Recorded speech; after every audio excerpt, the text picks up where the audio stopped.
Bom, hoje uma das maiores tragédias do Brasil completa 10 anos. O incêndio na Boate Kiss, que deixou 242 mortos em 27 de janeiro de 2013.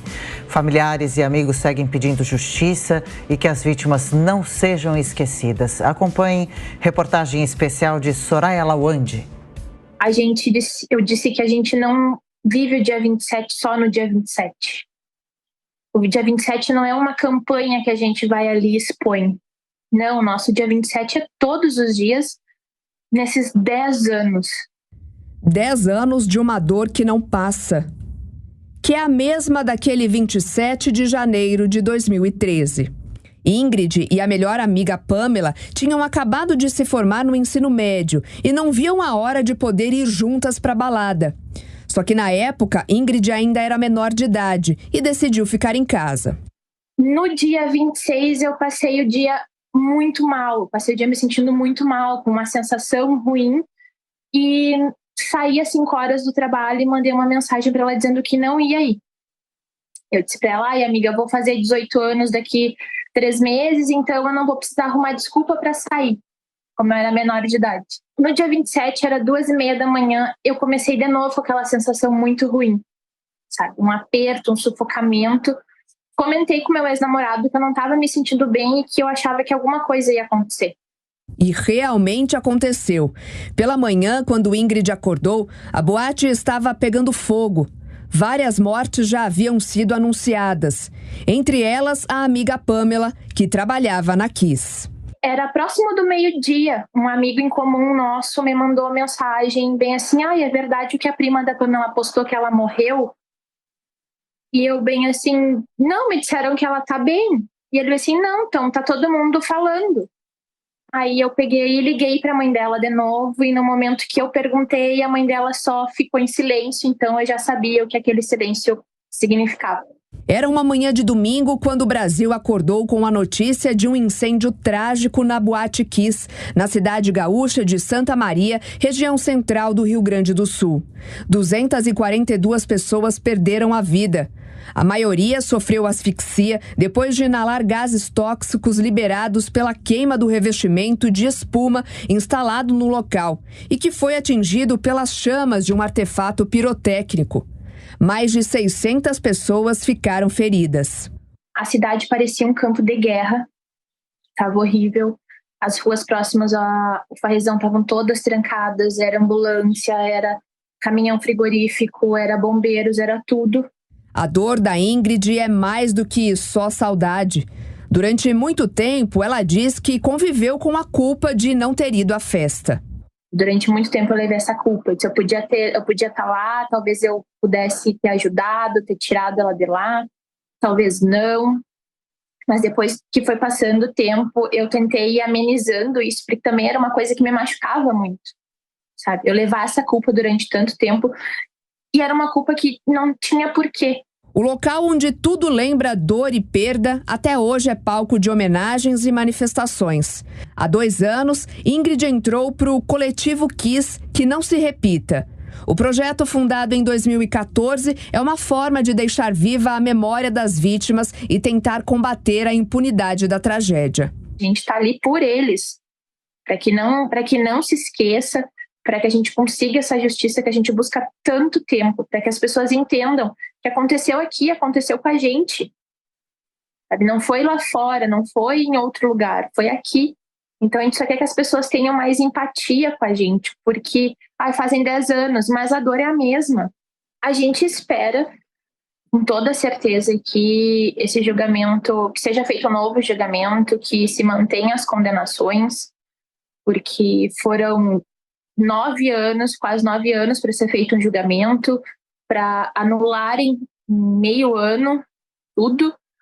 A gente sofre isso há muito tempo. A história, que é revivida no coração de quem ficou, foi parar no enredo de minisséries de TV e livros.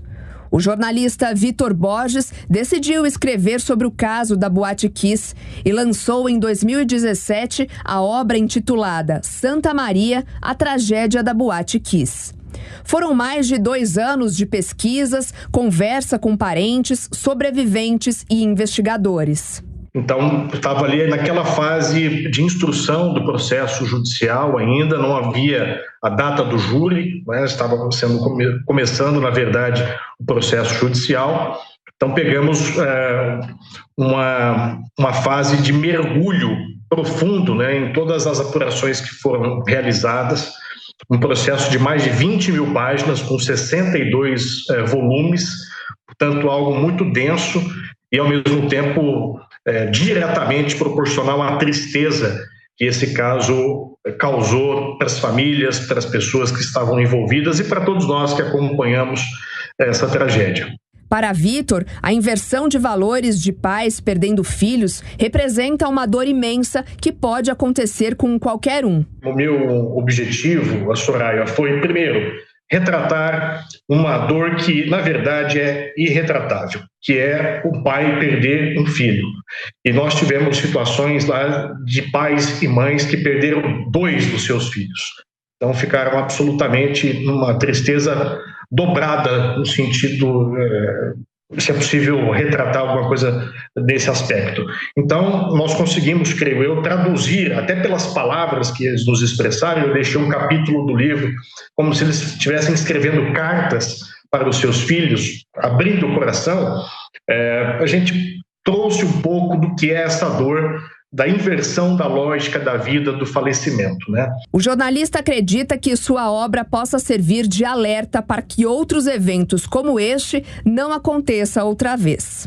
Eu vejo que houve sim avanço. A gente conversa com empresários, por exemplo, né, do setor de entretenimento, e a gente viu que, de fato, hoje há uma dificuldade, um rigor maior para a concessão de alvarás e realização de grandes espetáculos e eventos, especialmente pelo que aconteceu na Boate Kiss. Se serve de algum consolo, algum avanço, sim, nós tivemos. É o ideal? Não, não é o ideal. Mas eu creio que a nossa proposta de colaborar para a sociedade, ela foi, de certa forma, atingida.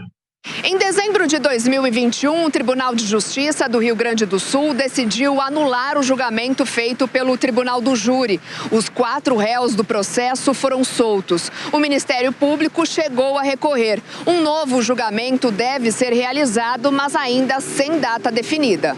Mais do que os 4 acusados, nós tivemos ainda outras 47 pessoas que responderam na medida da sua responsabilidade por atos relacionados a essa triste tragédia que envolve a Boate Kiss. O que a Ingrid e todas as famílias esperam agora é que a memória de quem se foi naquela madrugada não seja esquecida e que a justiça seja feita. Então, a gente está sempre na luta, fazendo as campanhas para não deixar que a memória deles morra e não deixar essa impunidade que vem há tanto tempo.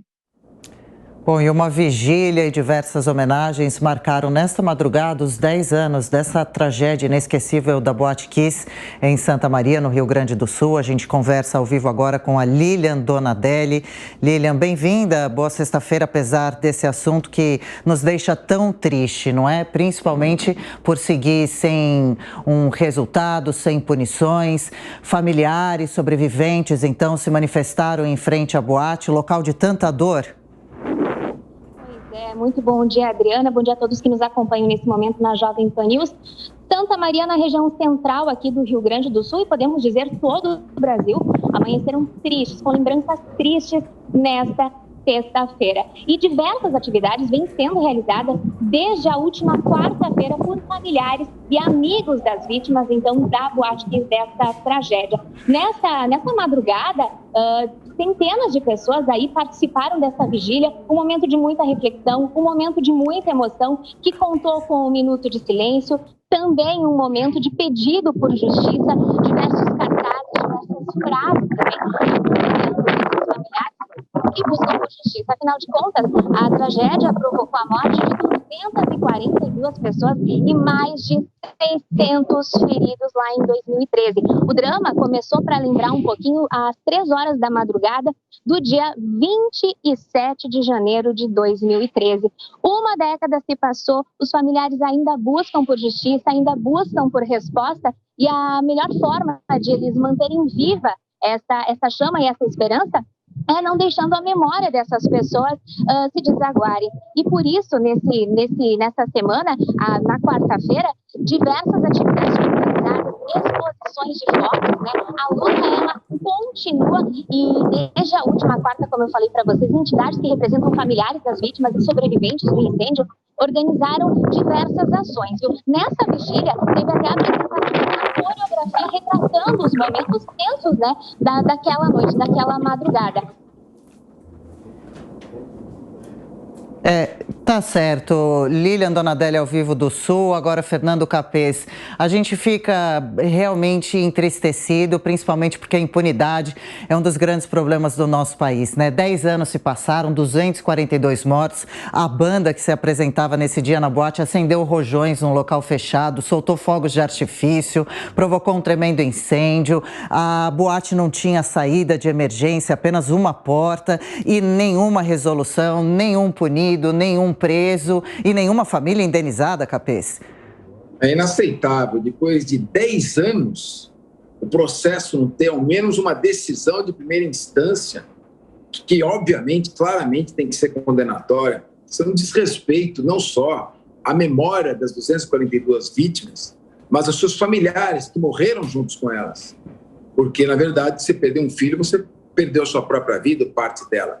Então, realmente é inaceitável.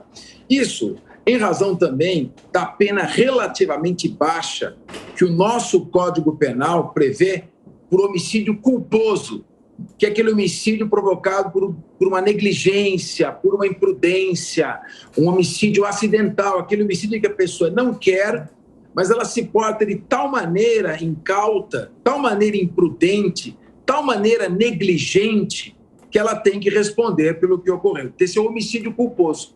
Já o homicídio doloso, o dolo sempre é mais difícil de ser demonstrado.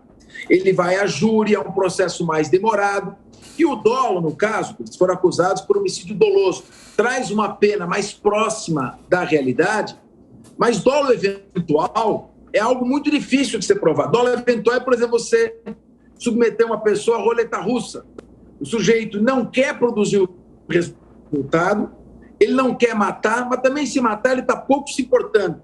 Ele é muito próximo, esse dolo eventual, do que a gente chama de culpa consciente, em que a pessoa prevê o resultado, mas não quer que o resultado aconteça. Então fica essa discussão. Se o homicídio culposo tivesse uma pena mais próxima da realidade e punisse uma tragédia como essa de maneira mais adequada, certamente não se iria recorrer a esse artifício do homicídio doloso por dolo eventual, que é um processo mais complicado. O homicídio culposo, o processo estaria já resolvido, as penas aplicadas, obviamente, não tem como fugir de uma culpa nesse caso, e mais do que isso, além da condenação criminal, submetendo-os à punição, pena privativa de liberdade, haveria também a obrigação de reparar o dano, o prejuízo, a indenização de danos morais e materiais. É claro que jamais aplacará o sofrimento das famílias, mas a legislação prevê que, no caso de uma tragédia como essa, os herdeiros, sucessores, os familiares tenham direito, sim, a uma compensação financeira que não vai, de maneira nenhuma, substituir o que aconteceu, mas é um direito também dessa, é uma consequência inerente ao crime, a punição de caráter criminal e a responsabilidade por perdas e danos que foram provocados. Tudo isso demora bastante. Então, a opção pelo homicídio culposo, muitas vezes, na acusação, ela não é feita porque a pena que viria, ela não corresponde à gravidade dos fatos. Está na hora também de se corrigir isso. E também, o processo penal não pode demorar tanto. É absolutamente inaceitável. No nosso país, os processos demoram, depois acabam não dando em nada, as coisas começam quente, fervendo, depois, infelizmente, não tem solução. Então, nos resta, em primeiro lugar, a solidariedade a todos os familiares, o apoio ao colega do Ministério Público que está lutando aí para aplacar a dor das famílias enlutadas, e esperamos aí que a Justiça possa produzir uma sentença de primeiro grau, de primeira instância, rapidamente, para que esse processo termine com as condenações transitadas em julgado. Claro, Diogo Schelp, eu não sei você, eu como brasileira, eu me sinto arrasada de triste pelos familiares, pelos mortos, que eram jovens, a maioria, estudantes, que queriam só se divertir, tinham toda uma vida pela frente, mas também revoltada, indignada e envergonhada pela nossa justiça. Sim, Adriana, e na época eu me senti exatamente dessa forma como você descreveu, por 2 motivos, né?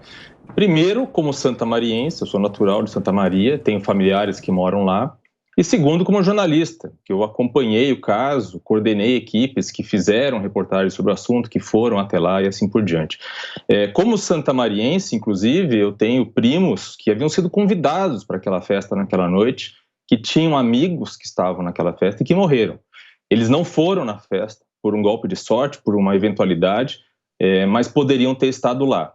E como jornalista, eu lembro que uma das coisas que a gente falava e ouvia dos especialistas ao preparar as reportagens, que casos assim, ou que aquele caso específico, deveria servir de exemplo e deveria servir de marco, né? Uma divisão entre antes e depois, para que coisas desse tipo não acontecessem mais e também para que responsáveis por tragédias como essa não pudessem mais sair impunes. E 10 anos depois, a gente está vendo que o Brasil realmente tem dificuldade de aprender com as suas tragédias.